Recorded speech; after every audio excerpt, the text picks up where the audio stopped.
موعد مباراة الوداد الرياضي والأهلي المصري في نهائي دوري أبطال إفريقيا 2023.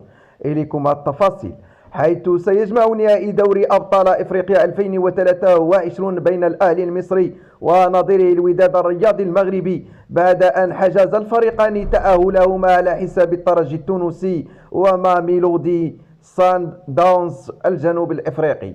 وكان الأهلي أول من حجز بطاقة التأهل إلى المشهد الختامي بعد تجاوز الترجي التونسي ب4-0 في مجموع مباراتي الذهاب والإياب في الدور النصف النهائي، في حين تأهل الوداد على حساب صن داونز رغم تعادله ب2-2 في إياب المربع الذهبي بجنوب إفريقيا، علما أن مباراة الذهاب بملعب محمد الخامس انتهت بالتعادل السلبي ليستفيد الوداد من أفضلية الهدف خارج الديار.